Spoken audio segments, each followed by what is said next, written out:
अगला टॉपिक है अपना auditing in an information technology environment. तो आजकल तो सब कुछ इंफॉर्मेशन टेक्नोलॉजी को यूज करके ही, आईटी सिस्टम को यूज करके ही हो रहा है हर इंश्योरेंस कंपनीज के अंदर। तो अब ऑडिटर के उस इन्वायरमेंट से ऑडिटर की ऑडिटिंग करने के में क्या चेंज आएगा प्रोसीजर में, उससे रिलेटेड इसमें बातें की गई है। सो इसमें बोला गया है कि जो scope and objective of audit इससे चेंज नहीं हो जाते। मतलब इंफॉर्मेशन सिस्टम के आ जाने से ऑडिटर के स्कोप एंड ऑब्जेक्टिव पे कोई चेंज नहीं आने वाला है, वो तो वैसे ही चलेगा। बस ऑडिटर को फेमिलराइज होना पड़ेगा आईटी इन्वायरमेंट से कि भाई इंश्योरेंस कंपनी का आईटी इन्वायरमेंट क्या है, कौन सा आईटी सिस्टम लगा हुआ है, उस आईटी सिस्टम में मतलब किस तरह से ट्रांजैक्शन होता है, उसकी पूरी अंडरस्टैंडिंग, उसको पूरे वर्क फ्लो की, पूरे ट्रांजैक्शन की जो है अंडरस्टैंडिंग लेनी पड़ेगी ऑडिटिंग करने से पहले। ठीक है, बस यही चेंज थोड़ा उसमें आ जाएगा। उसके अलावा कुछ ट्रांजैक्शन को वो सिलेक्ट करके ऑडिट ट्रेल लगा करके ट्रेस कर सकता है, वो उस तरह से उसकी चेकिंग कर सकता है।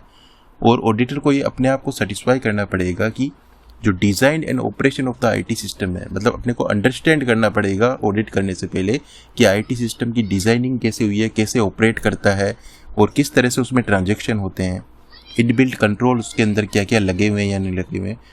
उसके अलावा अगर during the year IT system में कोई चेंजेज होता है, ठीक है, तो उसका रिटर्न रिप्रेजेंटेशन आपको मैनेजमेंट से ले लेना चाहिए ऑडिटर को। उसके अलावा जो अपनी ऑर्गेनाइजेशन है, जो इंश्योरेंस कंपनी है, अगर उसमें डिफरेंट टाइप के सिस्टम लगे हुए हैं, ठीक है, ड्यूरिंग द ईयर, तो हर सिस्टम की सेपरेटली एग्जामिन करना पड़ेगा उसकी एफिशिएंसी को। उसके अलावा मैनेजमेंट से रिटर्न रिप्रेजेंटेशन तो लेना ही है कि भाई ड्यूरिंग द ईयर कोई भी चेंजेस नहीं हुआ है सिस्टम में, सिग्निफिकेंट चेंजेस तो नहीं हुआ है, वो रिटर्न रिप्रेजेंटेशन उसको लेना पड़ेगा। ठीक है।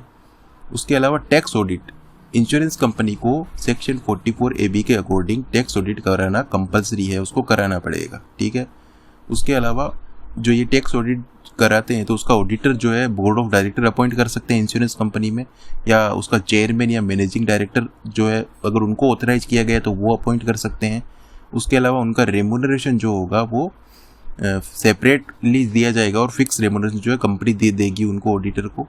उसके अलावा फॉर्म कौन सा होगा टैक्स ऑडिट का, तो form number 3CB and 3CD होगा।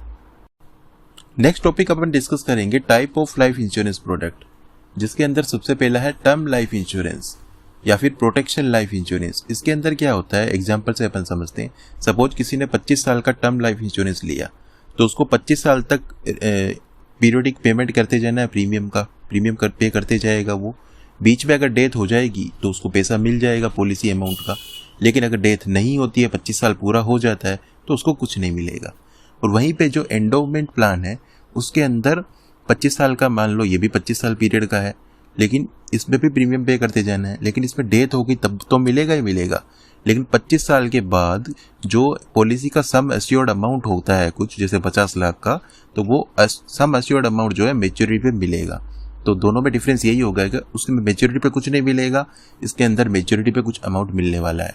ठीक है। अब मनी बैक प्लान क्या होता है, ये भी एंडोमेंट प्लान का ही पार्ट है।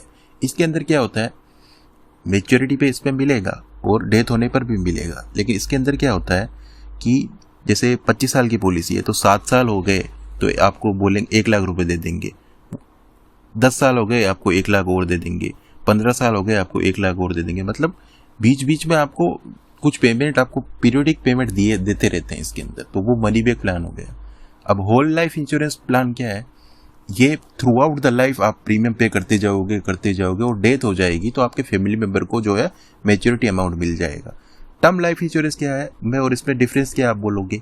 टर्म लाइफ इंश्योरेंस क्या है, पर्टिकुलर पीरियड के लिए होता है 25 साल का, तो 25 साल तक ही प्रीमियम पे करना है आपको। उसके अंदर डेथ हो गई तो आपको मिल जाएगा, नहीं हुई तो आपको कुछ नहीं मिलेगा। लेकिन होल लाइफ इंश्योरेंस में क्या, थ्रू आउट द लाइफ आप बोलते हो मतलब प्रीमियम पे करता ही जाऊंगा, और जब डेथ हो गई तो फैमिली मेंबर को पैसा दे देना।